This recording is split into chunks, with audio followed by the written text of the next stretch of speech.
Hello students, this is Surya Pratap Singh and today we are going to begin with the new chapter that is chapter 5 of class 12 Magnetism and Matter.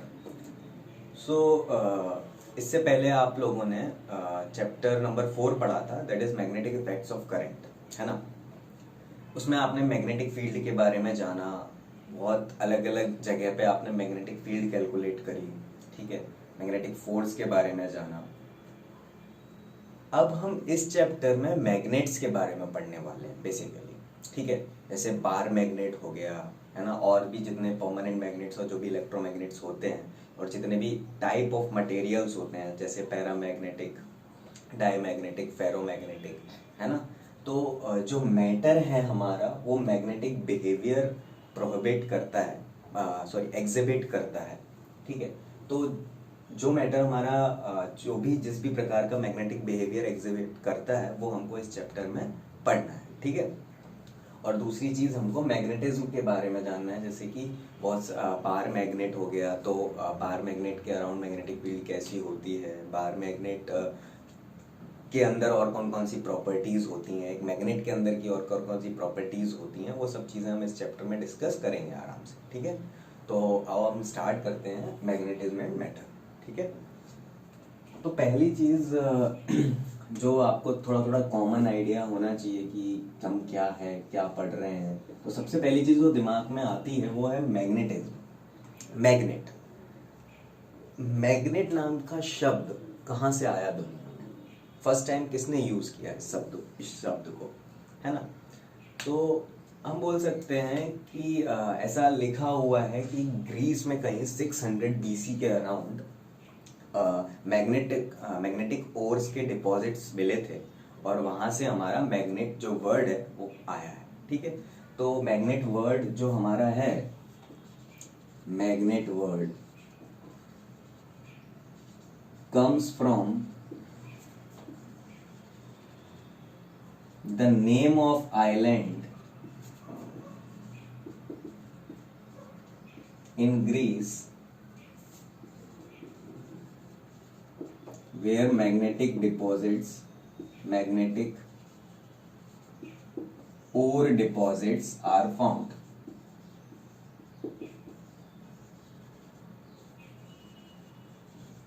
Around 600 BC. अच्छा, ये तो बात हुई कि कहाँ से आया magnet word. Magnet word यहाँ से आया, पर मैग्नेट के बारे में जो चर्चा है वो 400 BC के अराउंड के चाइनीज टेक्स्ट में।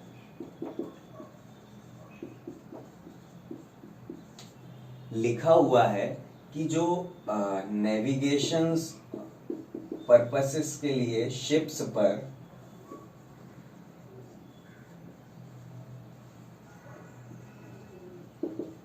उन्होंने मैग्नेटिक नीडल्स का यूज किया था।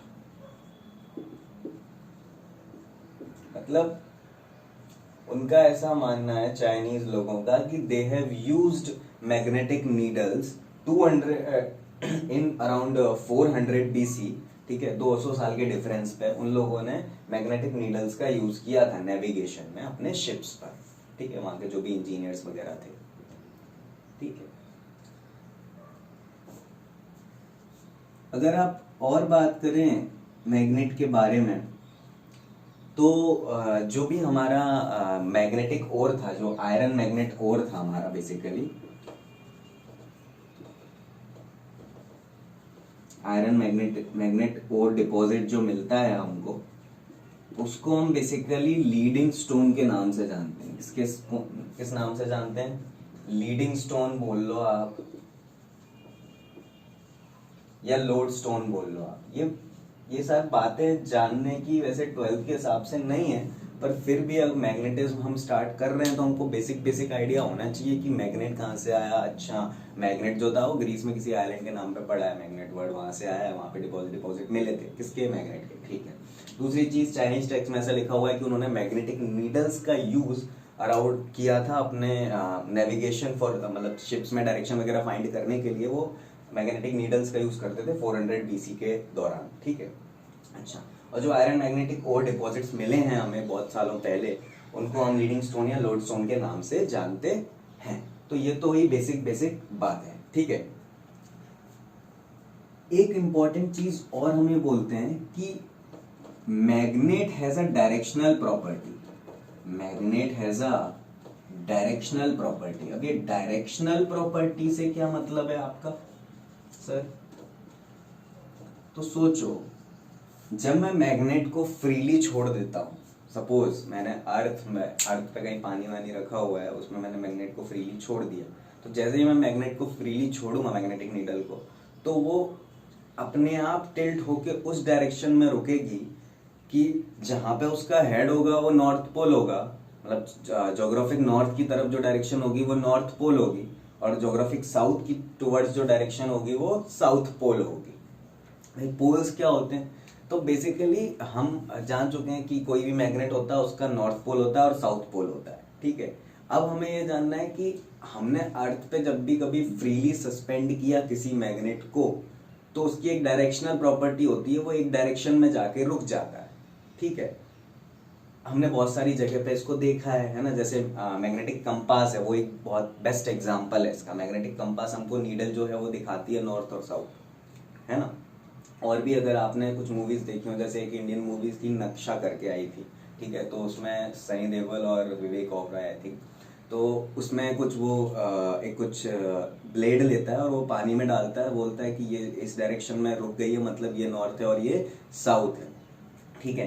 तो आयरन नीडल हो गई या मैग्नेटिक नीडल हो गई, अगर मैं उसको फ्रीली सस्पेंड करूंगा, क्योंकि iron has a magnetic behaviour, है ना, ये हम पढ़ेंगे मैटर में। बेसिकली मैटर, अलग अलग प्रकार के जो मटेरियल्स होते हैं उनका मैग्नेटिक बिहेवियर होता है, उनके अंदर मैग्नेटिक प्रॉपर्टीज एग्जिस्ट करती हैं, वो मैग्नेट की तरह एक्ट कर सकते हैं। बहुत सिंपल है, हमने देखा है, हम मैग्नेट लाते थे बचपन में, तो आयरन की कोई चीज थी तो वो उसको अट्रैक्ट या रिपेल करती थी, अट्रैक्ट करती थी इन जनरल। तो हम ऐसा बोल सकते हैं कि हमारा मैग्नेट है जो, उसकी क्या होती है, एक डायरेक्शनल प्रॉपर्टी होती है। जब भी उसको हम फ्रीली सस्पेंड करेंगे तो एक डायरेक्शन में जाके रुक जाएगी। क्लियर है? तो ये बेसिक सी बातें हुई। आपको पॉज करके अगर लिखने हो ये 4 पॉइंट्स तो आप लिख सकते हो, अदरवाइज मैं आपको नोट्स प्रोवाइड करने वाला हूँ, तो कोई टेंशन लेने वाली बात नहीं है।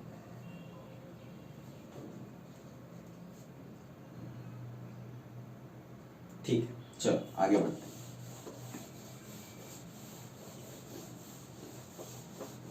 तो ये तो हुई भाई साहब कि मैग्नेट क्या था, कहाँ से आया था, ये वो, ठीक है। चलो आगे अगर अपन चलें तो हमको कुछ कॉमन आइडियाज देखने चाहिए। कॉमन आइडियाज अबाउट मैग्नेटिज्म, ठीक है।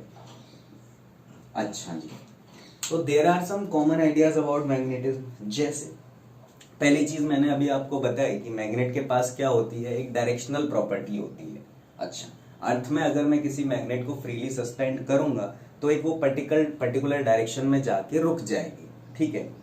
अच्छा, यानी कि हम ऐसा बोल सकते हैं कि अर्थ का एक मैग्नेटिक बिहेवियर है ना, अर्थ की एक मैग्नेटिक फील्ड है। क्या हम ऐसा बोल सकते हैं, है ना। इस ऑब्जर्वेशन पर बेस्ड एक कंक्लूजन दिया जा सकता है कि यार earth has a magnetic field. Clear है? ठीक है, तो हम ये बोल सकते हैं कि earth behaves as a magnet, earth behaves as magnet. अच्छा, अब अर्थ अगर मैग्नेट है तो अर्थ के पास नॉर्थ पोल भी होगा और अर्थ के पास साउथ पोल भी होगा, सही है।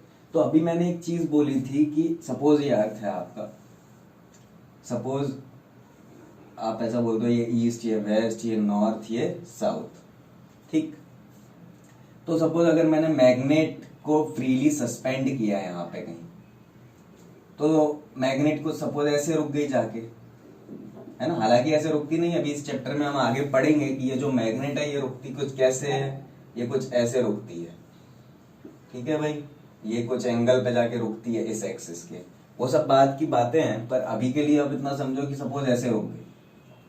तो ये जो मैग्नेट का ये जो पोल है, एक पोल ये है, सपोज ये मान लो पोल 1 है, नॉर्थ पोल है, साउथ पोल है, मुझे नहीं पता क्या है, और ये पोल 2 है, ठीक है, हम इतना जानते हैं कि अगर कोई भी मैग्नेट होता है तो उसका नॉर्थ पोल होता है और साउथ पोल होता है बाहर मैग्नेट के पास, होता है नहीं होता? ठीक है, हम पिछले चैप्टर में पढ़ चुके हैं। तो यानी एक पोल 1 है और एक पोल 2 है, ऐसा समझें आप।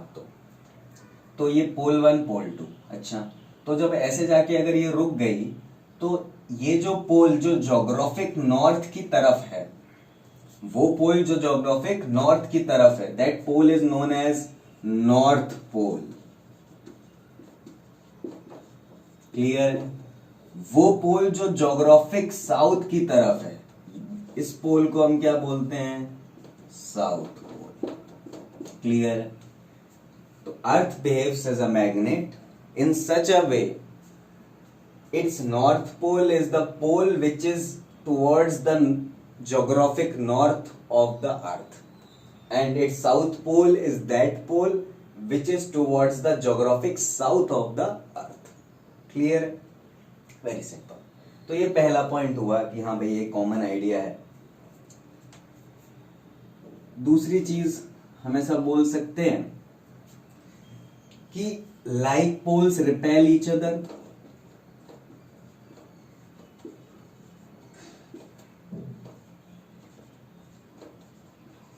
and unlike attract each other.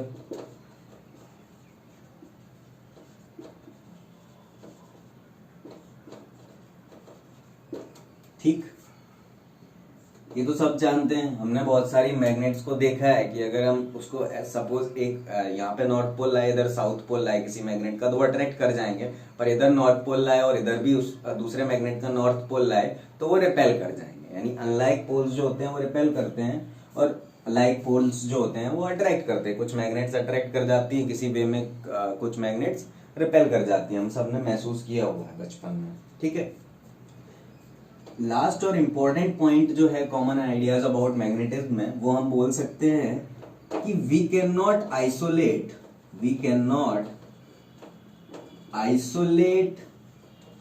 The poles of magnet. मतलब आप कहने का ये है कि आप नॉर्थ और साउथ पोल को अलग अलग नहीं कर सकते, या फिर आप ऐसे समझो मोनोपोल्स डज नॉट एग्जिस्ट। मतलब अकेला नॉर्थ पोल कभी एग्जिस्ट नहीं करेगा, अकेला साउथ पोल कभी एग्जिस्ट नहीं करेगा। ठीक है, मोनोपोल्स डज नॉट एग्जिस्ट। ठीक है, मोनोपोल्स एग्जिस्ट नहीं करते भाई साहब। ठीक है, क्लियर है? तो ये एक चीज है। अब इसको और अच्छे से आपको समझना हो तो आप ऐसा बोलो कि अगर मैं मैग्नेट को, सपोज ये नॉर्थ पोल है और ये साउथ पोल है, मैग्नेट को कट करूंगा, सोचो इसको अलग और इसको अलग करना चाहता हूं, तो कट होके जो मैग्नेट आएंगे हमारे पास दो, उनमें क्या होगा, इसका नॉर्थ पोल और साउथ पोल अलग डेवलप हो जाएगा, इसका नॉर्थ पोल और साउथ पोल अलग डेवलप हो जाएगा। बात समझ में आई? कहने का मतलब ये है कि जब भी मैं मैग्नेट को काटूंगा, तोड़ूंगा, तो उसके पोल्स कभी आइसोलेट नहीं कर सकते। आप पोल्स को अलग अलग नहीं कर पाओगे। जो नया मैग्नेट आएगा उसके पास उसका खुद का नॉर्थ और साउथ हो जाएगा। बात समझ में आई है ना? तो यानी कि एक मैग्नेट के पास दो पोल्स का होना जरूरी है ही है। वहां पे दो पोल्स होंगे ही होंगे, एक नॉर्थ पोल और एक साउथ पोल। क्लियर है? आराम से पॉज करो, लिखो।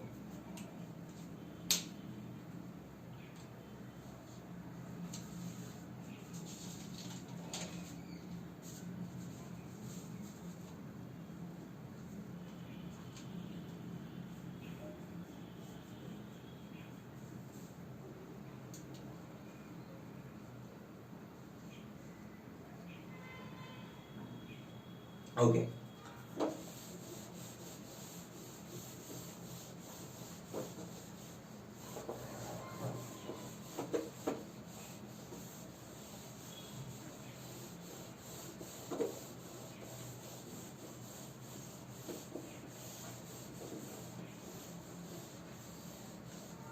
ठीक, चलो आगे बढ़ते हैं। तो अभी जो नेक्स्ट चीज हम पढ़ेंगे वो है हमारा सम आर्टिफिशियल मैग्नेट्स, है ना। जो आर्टिफिशियल मैग्नेट्स हैं हमारे मार्केट में अवेलेबल हैं, जो आप लोगों ने देखे होंगे, है ना कहीं। तो सबसे पहली चीज है बार मैग्नेट। ठीक है, सबको पता है कैसा होता है ना। ऐसा कुछ होता है, यहाँ नॉर्थ पोल यहाँ साउथ पोल। ठीक है, सेकंड चीज अगर आप बात करें तो हॉर्स शू मैग्नेट बोल सकते हो। हॉर्स शू मैग्नेट अगर आपने नहीं देखा है तो आप देख सकते हो, इस प्रकार का कुछ होता है, घोड़े के पैर जैसा। ठीक। तीसरा तरीके का मैग्नेट अगर आप बात करो तो बॉल एंडेड मैग्नेट और magnetic needle. Ball ended magnet होता है, ठीक है, और फोर्थ टाइप का आप बोल लो तो मैग्नेटिक नीडल होती है, या कंपास, वही एक ही बात है ना। कंपास में नीडल ही तो लगी होती है। ठीक।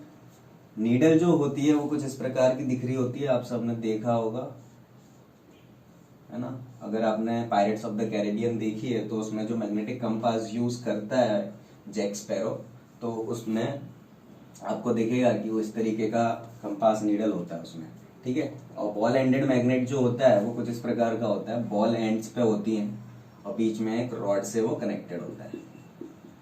क्लियर। तो ये बॉल एंडेड मैग्नेट है, ये आपका मैग्नेटिक नीडल है, ये हॉर्सशू मैग्नेट है, ये आपका बार मैग्नेट है। ये कुछ आर्टिफिशियल मैग्नेट्स हैं, यानी कि बनाए हुए मैग्नेट्स, है ना।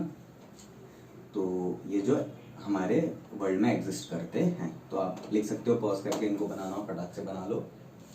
ठीक है। चलो नेक्स्ट चीज जो है,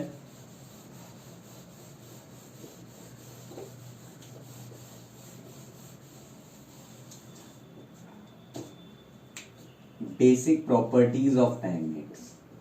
बेसिक प्रॉपर्टीज ऑफ मैग्नेट्स। तो अब मैग्नेट्स की बेसिक प्रॉपर्टी के बारे में बात कर लेते हैं कि भाई साहब हमने इतना सब कुछ पढ़ लिया तो कौन कौन सी प्रॉपर्टी होती है मैग्नेट के पास। तो पहली प्रॉपर्टी जो मैग्नेट के पास होती है वो होती है अट्रैक्टिव प्रॉपर्टी। वो अट्रैक्ट करते हैं, ठीक है, अट्रैक्ट या रिपेल करते हैं, ठीक है, अट्रैक्टिव प्रॉपर्टी। दूसरी प्रॉपर्टी जो मैग्नेट के पास होती है वो होती है डायरेक्टिव प्रॉपर्टी। डायरेक्टिव प्रॉपर्टी मतलब अगर उसको फ्रीली सस्पेंड कर दिया जाए तो वो एक पर्टिकुलर डायरेक्शन में जाके अलाइन हो जाते हैं। ठीक है। तीसरी चीज, लाइक पोल्स अट्रैक्ट हो गया हमारा, और अनलाइक पोल्स रिपेल हो गया। ठीक। फोर्थ इंपॉर्टेंट चीज, magnetic poles always exist in pairs. Magnetic poles always exist in pairs. अभी हमने सब पढ़ लिया है, सब जानते भी हैं, पर फिर भी फटाक से लिख लेते हैं क्योंकि नोट्स में सब कुछ होना चाहिए, है ना। Magnetic induction. अच्छा, मैग्नेटिक इंडक्शन क्या होता है? मैग्नेटिक इंडक्शन का मतलब आप ऐसा बोल सकते हो, ऐसे समझो आप कि सपोज ये कुछ मैग्नेट है, यहाँ पे नॉर्थ पोल है, साउथ पोल है। अब यहाँ पे अगर कुछ और मैग्नेट लेके आऊंगा नॉर्थ, तो यहाँ आसपास मैग्नेटिक फील्ड होगी।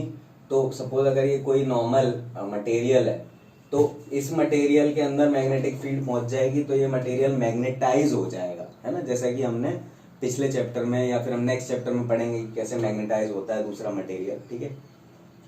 तो मटेरियल मैग्नेटाइज हो जाएगा। मैग्नेटिक इंडक्शन का मतलब है induces magnetic field, induces magnetism, induces magnetism near by, मतलब अपने आसपास मैग्नेटिक फील्ड फैला देना या अपने आसपास के मटेरियल के अंदर मैग्नेटिक बिहेवियर पैदा कर देना, है ना। ये सब क्या कहलाता है? मैग्नेटिक इंडक्शन कहलाता है। ठीक है। क्या कहलाता है? Magnetic induction.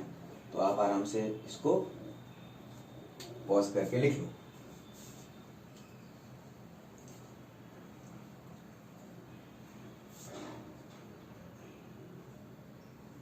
ओके।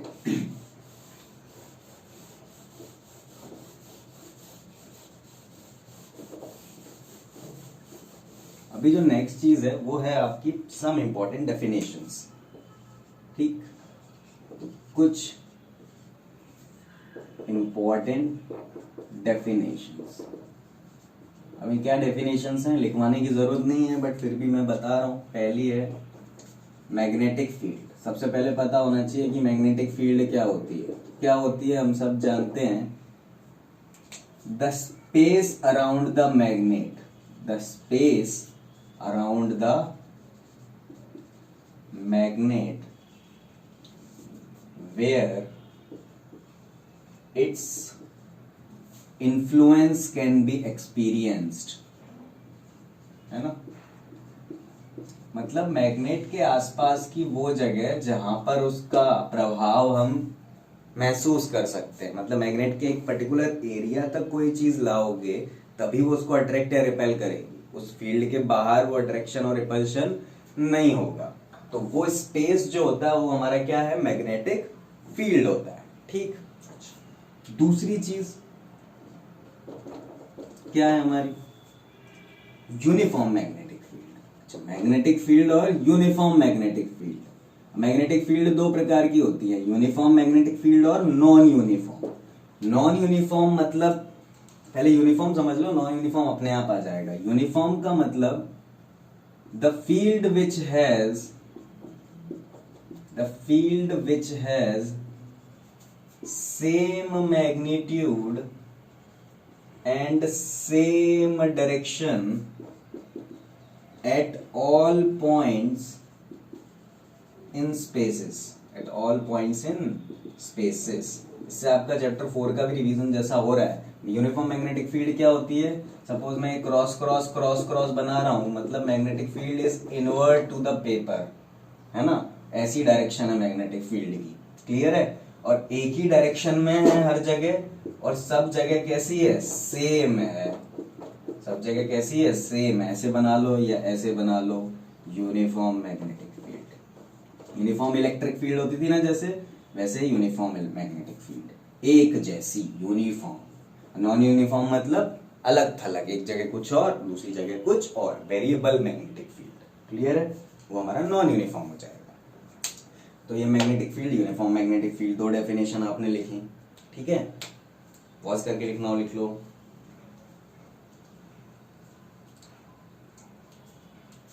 ठीक, अच्छा, अब नेक्स्ट चीज, नेक्स्ट डेफिनेशन की आप बात करो, तो नेक्स्ट डेफिनेशन क्या है आपकी,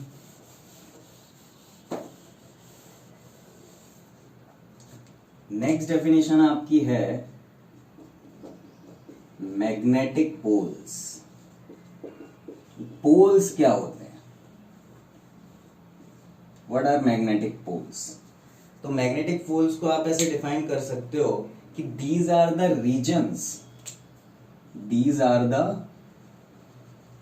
रीजन्स, ये वो जगह है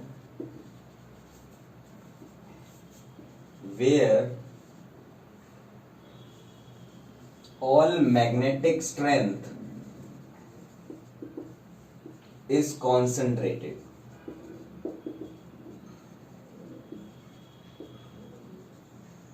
inside the magnet।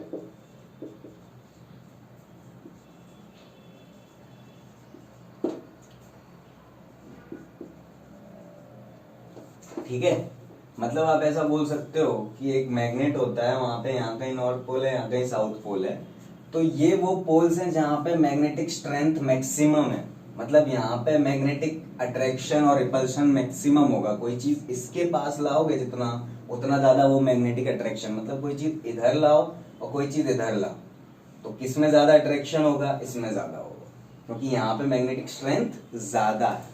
तो जहां पे मैग्नेटिक स्ट्रेंथ पूरी कॉन्सेंट्रेटेड होती है वो हमारे मैग्नेटिक पोल्स हैं। क्या है, मैग्नेटिक पोल्स हैं।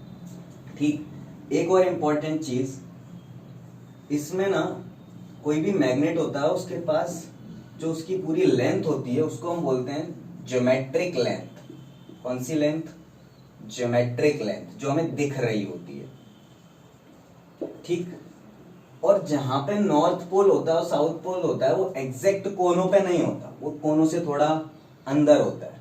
These poles are not at the ends of the magnet, exact ends of magnet, है ना, एग्जैक्ट एंड्स पे नहीं एग्जिस्ट करते, ये थोड़ा अंदर होते हैं।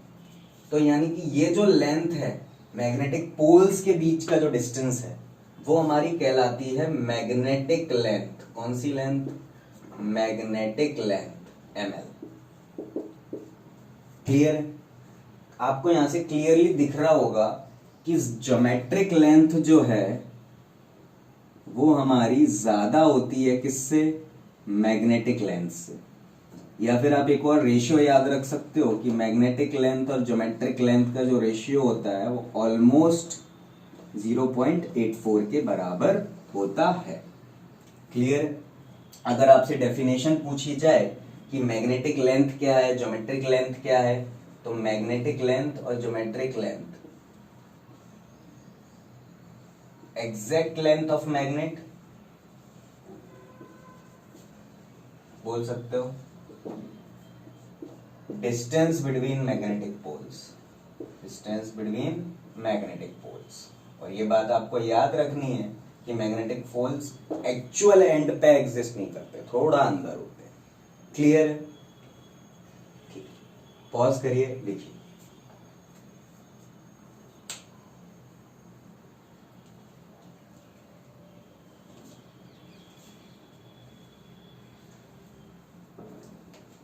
ओके, मैं ये सब बहुत जल्दी जल्दी इसलिए बता रहा हूं क्योंकि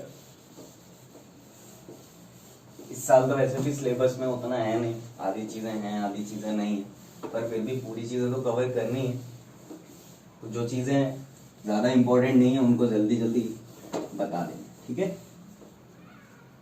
ठीक है, सम इंपॉर्टेंट डेफिनेशन में कंटिन्यू करना है आपको। डेफिनेशन नंबर आपकी 4 और वो है आपकी मैग्नेटिक एक्सिस। क्या चीज? Magnetic axis. अच्छा जी, क्या होती है मैग्नेटिक एक्सिस? तो इसको ऐसे समझ लें, ये नॉर्थ पोल है, साउथ पोल है, दोनों पोल से पास होने वाली ये एक्सिस, इसको बोलते हैं magnetic axis. Axis passing through both poles, axis passing through both poles, दोनों पोल से पास होने वाली। फिफ्थ डेफिनेशन आप लिखें,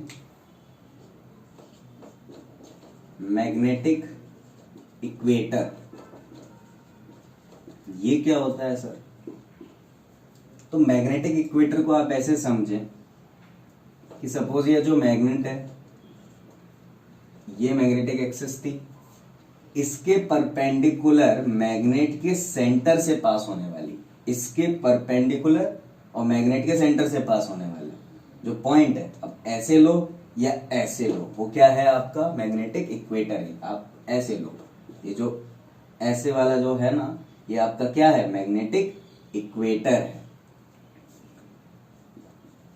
the line passing through centre of magnet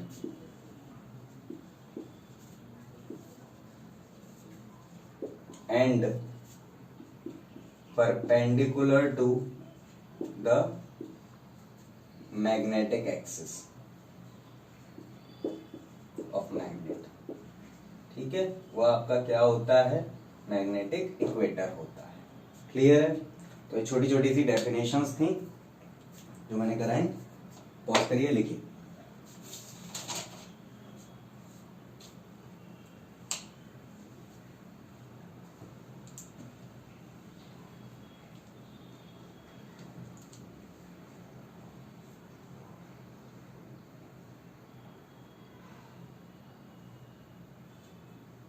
okay,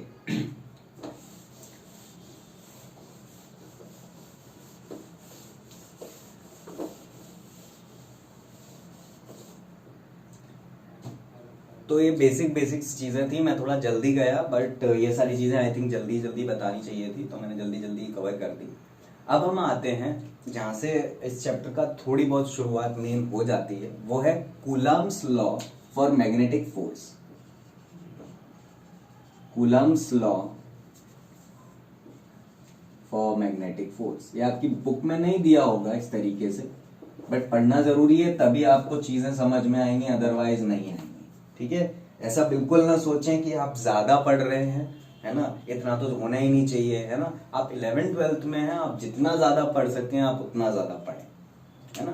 सिर्फ सिलेबस ओरिएंटेड पढ़ेंगे तो आपको चीजें समझ में नहीं आएंगी, फिर आप मगअप करेंगे यानी रटेंगे और एग्जाम देके पास हो जाएंगे, और जीवन में आपको आगे उसका कोई फायदा नहीं होने वाला है। तो चीजों को समझें और पढ़ने की कोशिश करें। ठीक है? Coulomb's law for magnetic force क्या होता है?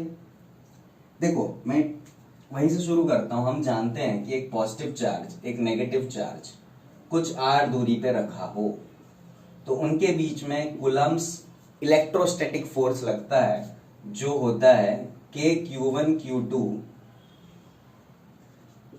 By are square. होता है नहीं होता? हम जानते हैं this force is directly proportional to the product of the charges and inversely proportional to the square of the distance between them. ठीक है, दो चार्जेस अगर कुछ आर डिस्टेंस पर रखे हुए हैं तो उनके बीच में एक इलेक्ट्रोस्टैटिक अट्रैक्शन होता है, उस अट्रैक्शन को इस फॉर्मूले से रिप्रेजेंट किया जाता है, उस फोर्स को। ठीक है, कूलम्ब्स करके एक साइंटिस्ट थे, उन्होंने दिया था। अब जब लोग मैग्नेटिज्म पढ़ रहे थे तो उन्होंने देखा कि ये जो नॉर्थ पोल है, साउथ पोल है, ये दोनों एक साथ एग्जिस्ट करते हैं हमेशा। ऐसा समझो, नॉर्थ पोल और साउथ पोल तो हमेशा एग्जिस्ट करते हैं साथ में। अच्छा, तो कुछ लोगों ने दिमाग लगाया, उन्होंने बोला कि क्यों ना मैं इस नॉर्थ पोल को पॉजिटिव चार्ज मान लूं और क्यों ना इसको नेगेटिव चार्ज मान लूं। अब इसको पॉजिटिव ही क्यों, इसको नेगेटिव ही क्यों? तो याद है तुम्हें, अब डाइपोल याद है, इलेक्ट्रिक डाइपोल जो तुम बनाते थे, पॉजिटिव नेगेटिव का कॉम्बिनेशन। तो उसमें डाइपोल में पॉजिटिव से इलेक्ट्रिक फील्ड बाहर निकलती थी और नेगेटिव में अंदर घुसती थी। अरे यार, हाँ ना तो बोलो, भले ही तुम बहुत दूर बैठे हो मेरे से, पर तुम जहां भी बैठे हो अगर तुम हाँ बोलोगे तो विश्वास करो हाँ मेरे तक जरूर पहुंचेगा। ठीक है, तो जहां भी बैठे हो, जब भी मैं पूछूं कि क्या ऐसा होगा, क्या ऐसा होगा, तो आप खुद से वहां बोले हाँ सर होगा। भले ही आप वीडियो के सामने बैठे हो, पढ़ रहे हो, पर ट्राई करें कि जो भी कम्युनिकेशन गैप है हमारे बीच में उसको जितना ज्यादा कम किया जा सके उतना हम करें। ठीक है, कुछ चीज समझ नहीं आती है तो आप मुझे व्हाट्सएप करें, ठीक है, आप मुझे कॉल करें, प्लीज डू दैट, है ना, हेजिटेट बिल्कुल मत करना।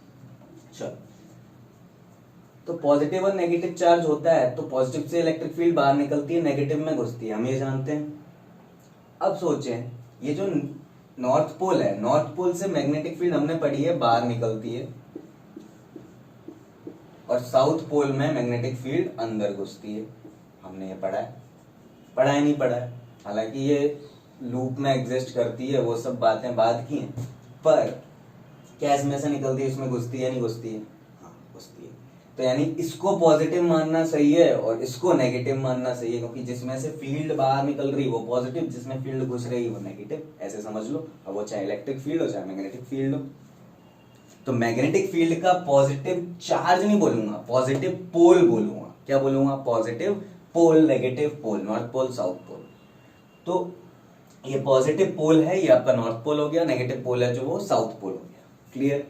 अब ये जो पोल्स हैं, ये पोल्स एक दूसरे को अट्रैक्ट करके रखे हैं, ये इधर ही अट्रैक्टेड ही है, मतलब ये इधर ही है, ये इधर ही है। क्लियर है? तो कुछ अट्रैक्शन फोर्स है ना इनके बीच में। सपोज इनके बीच की जो भी दूरी है वो सपोज कुछ क्या है, आर है, जो आपकी मैग्नेटिक लेंथ थी। ठीक, तो उन्होंने मैग्नेटिक फोर्स के लिए एक सिंपल सा फॉर्मूला, एक एनालॉगी सेट करके, मतलब इसके जैसा एक फॉर्मूला बना सकते हैं। हम बोल सकते हैं कि कोई दो पोल रखे हैं, हालांकि दो पोल एग्जिस्ट अकेले अकेले नहीं करते, पर ऐसे तो कर सकते हैं। यहाँ पे एक पोल रखा है, यहाँ पे एक पोल रखा है। क्लियर? इसकी एक पोल स्ट्रेंथ है, इसकी एक पोल स्ट्रेंथ है, इस पोल की और इस पोल की। सपोज इस पोल की पोल स्ट्रेंथ है QM1, क्या है? QM1, और इसकी पोल स्ट्रेंथ है QM2। अब ये पोल स्ट्रेंथ क्या होती है? पोल की ताकत, कि उसमें कितनी ताकत है कि वो फोर्स लगा सके किसी और पे, है ना, पोल की ताकत। जैसे चार्ज था तो चार्ज का अमाउंट हमको ये बताता था कि उसकी वजह से कितनी इलेक्ट्रिक फील्ड होगी आसपास। ठीक है, तो पोल स्ट्रेंथ हमको बताएगी कि इसकी वजह से आसपास कितनी फील्ड होगी या उस वजह से फिर दूसरे पे कितना फोर्स होगा, ऐसे समझे आप। ठीक है, तो इसकी पोल स्ट्रेंथ QM1 है, इसकी पोल स्ट्रेंथ कुछ QM2 है। ठीक है, ये क्या है आपकी? QM1 is pole strength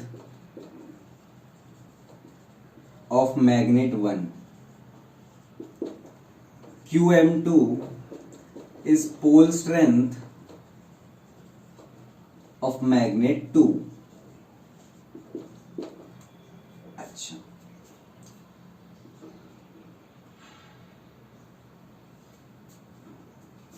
pole strength हो गई। अब जो फोर्स उन्होंने बोला जो मैग्नेटिक फोर्स है, कूलम्ब्स मैग्नेटिक फोर्स, वो directly proportional to the product of pole strength है। जैसे वहां चार्जेस के डायरेक्टली प्रोपोर्शनल होता था प्रोडक्ट के, inversely proportional to the square of the distance between the poles. ये जो भी पोल्स के बीच की दूरी है ये, ठीक, यानी 1/r²। अब इन दोनों को जब आप कंबाइन करो तो आपको कॉम्बिनेशन से एक फॉर्मूला मिलेगा। जैसे ही आप कंबाइन करोगे तो आपको दिखेगा कि Fm की वैल्यू क्या आ रही है। सपोज एक कंबाइन करूंगा तो कॉम्बिनेशन के बाद आपको मिलेगा Qm1 Qm2 अपॉन r²। ये प्रोपोर्शनलिटी साइन हटाऊंगा तो यहाँ पर एक कांस्टेंट सपोज k आता है, Qm1 Qm2 बाई r²। अब यहाँ पर जो k था इलेक्ट्रोस्टैटिक में, ये k था आपका कांस्टेंट ऑफ कूलम्स कांस्टेंट, ठीक है, जो 1/4πε0 होता है, ठीक है, वैक्यूम के लिए, और बाकी अदर मीडियम्स के लिए अदर होता है। बिल्कुल वैसे ही यहाँ पर जो k की वैल्यू है वो μ0/4π होगी। किसके लिए? वैक्यूम के लिए। एंड ये जो k है ये मीडियम पे डिपेंड करेगा। किस पे डिपेंड करेगा? मीडियम पे डिपेंड करेगा। साहब अलग अलग मीडियम में अलग अलग k होंगे, μ0/4π की जगह कुछ और भी हो सकता है। μ0 क्या होता है? जैसे ε0 होता था ना यहाँ पर, वो परमिटिविटी ऑफ फ्री स्पेस होती थी, वैसे ही μ0 is permeability of free space. अभी याद रख ले, मैं आपको अच्छे से समझाऊंगा कि ये क्या होता है। μ0 is what? Permeability of free space. μ0 जो होता है आपका, वो है आपका परमिएबिलिटी फ्री स्पेस। अगर आप थोड़ा सा दिमाग लगाएं तो आपको नाम से समझ आएगा। परमिएबल मतलब परमिशन देना। किसको?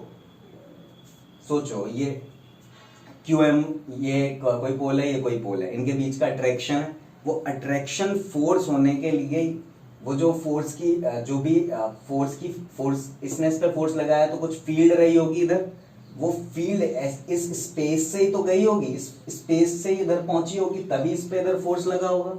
तो वो जो बीच में स्पेस आया, उसने कितनी परमिशन दी इसकी फील्ड को यहां तक पहुंचने के लिए, वो है आपकी परमिएबिलिटी ऑफ फ्री स्पेस। बात समझ में आई? मतलब जैसे अगर चार्ज रखा था, परमिटिविटी को समझे पहले, परमिएबिलिटी अपने आप आ जाएगी।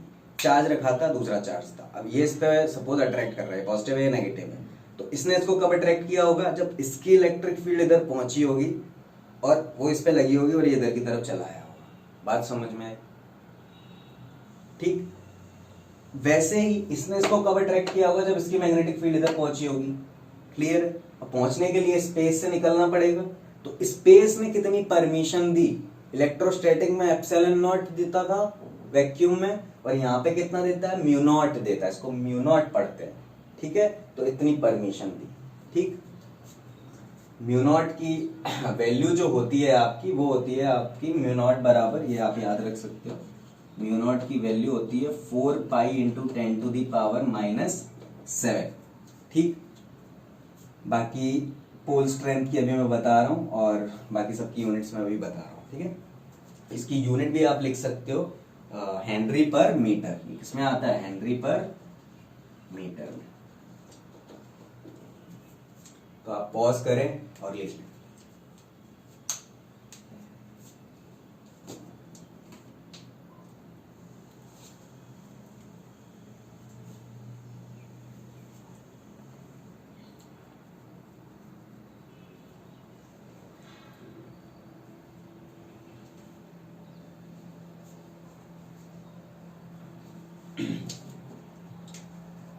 ओके,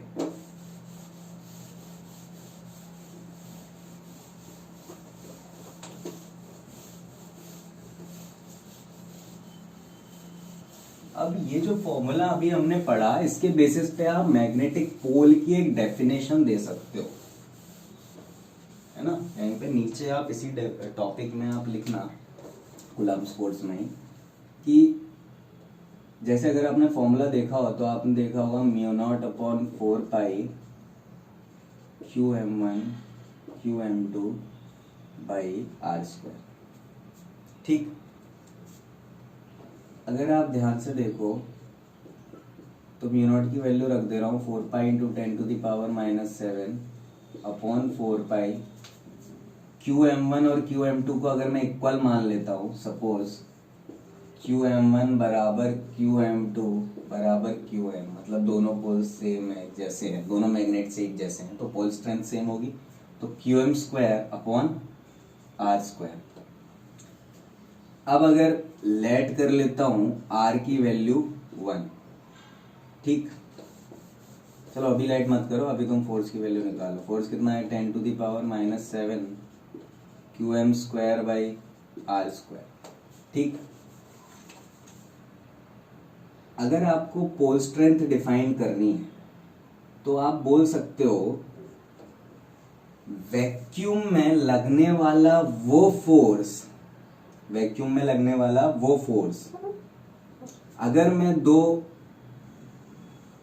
पोल्स को 1 मीटर की दूरी पे रख दूं, क्लियर है, आर को 1 ले लूं, अगर दो पोल्स को 1 मीटर की दूरी पे रख दूं सेम पोल्स को, तो उस पे जो फोर्स 10⁻⁻7 न्यूटन का लगेगा, कितना लगेगा 10⁻⁻7 न्यूटन का जो फोर्स लगेगा, है ना, बिल्कुल वैसे ही आप समझो जैसे आप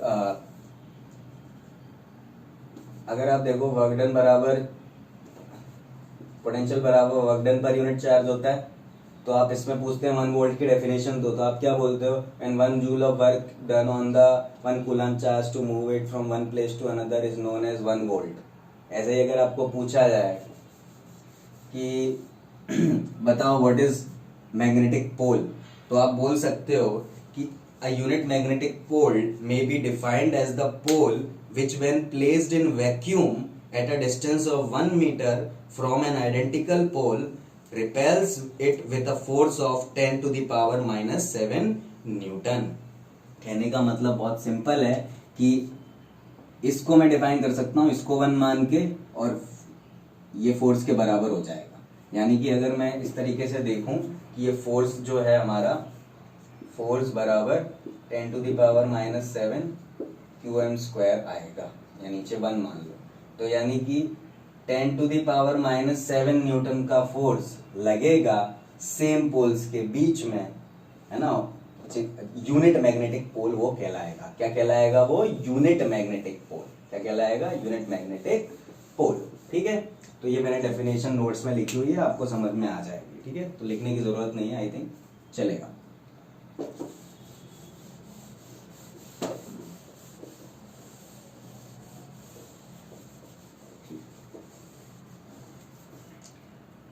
तो अभी नेक्स्ट चीज जो है हमारी, वो है हमारा मैग्नेटिक डायपोल। अब हमारा चैप्टर स्टार्ट हो रहा है, अभी तक ये फालतू चीजें हमने पढ़ ली, ठीक है, कोई दिक्कत वाली बात नहीं है, और अभी मेन चैप्टर स्टार्ट हो रहा है, दैट इज मैग्नेटिक डायपोल, ठीक। मैग्नेटिक डायपोल क्या होता है, पूरे चैप्टर में हमको मैग्नेटिक डायपोल ही पढ़ना है बेसिकली।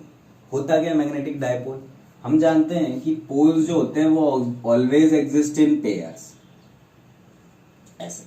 ये जो बार मैग्नेट है ना, ये खुद एक मैग्नेटिक डायपोल है। क्या है ये, एक मैग्नेटिक डायपोल है। कोई भी ऐसी चीज जिसके पास जिसके पास मैग्नेटिक फील्ड हो उसके आसपास, वो क्या है, क्या है वो, मैग्नेटिक डायपोल है। क्यों ऐसा, हम जानते हैं बार मैग्नेट अपने आसपास क्या फैलाता है, मैग्नेटिक फील्ड। अब बार मैग्नेट के अंदर जो पोल्स होते हैं वो अकेले अकेले कभी एग्जिस्ट नहीं करते, वो हमेशा पेयर में एग्जिस्ट करेंगे, यानी नॉर्थ भी होगा और साउथ भी होगा, क्लियर है।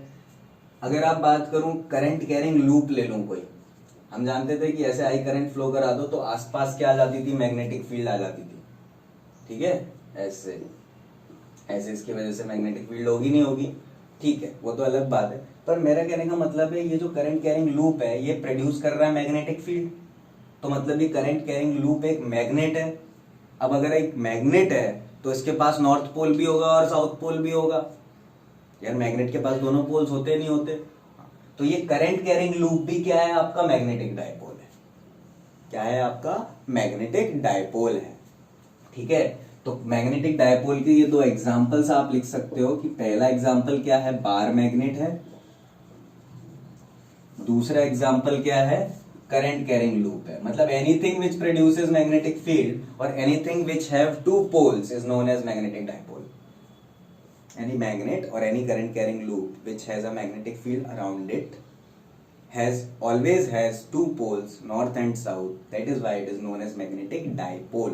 क्योंकि डाइपोल होता क्या है, दो पोल्स का arrangement separated at some distance. हम पढ़े थे इलेक्ट्रिक डाइपोल, दो चार्जेस का arrangement separated at some distance, वो इलेक्ट्रिक डाइपोल था। तो मैग्नेटिक डाइपोल क्या होगा, खुद से पता है, an arrangement of two poles which are at some distance to each other,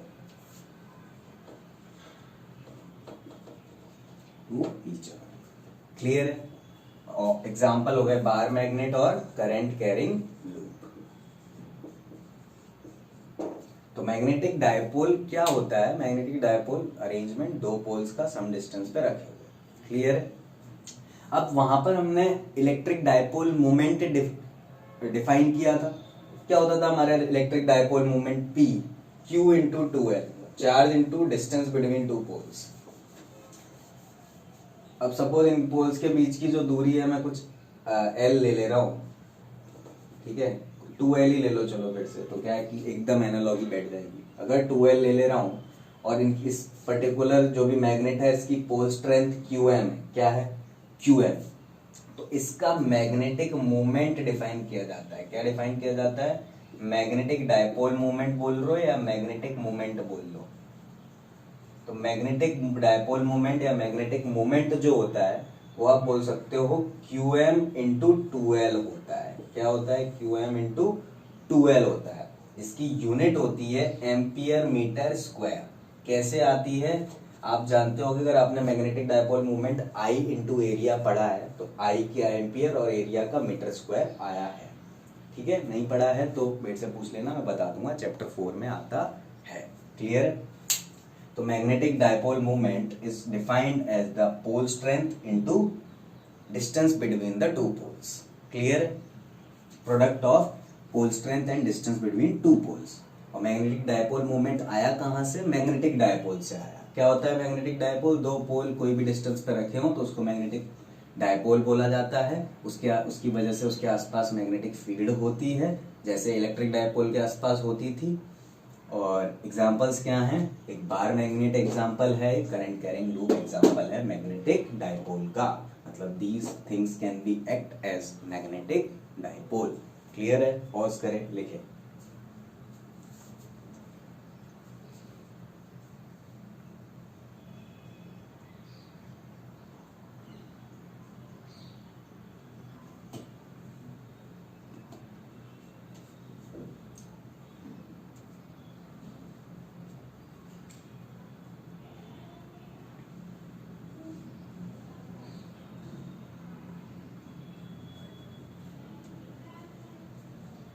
ठीक है, आई थिंक आपने लिख लिया होगा।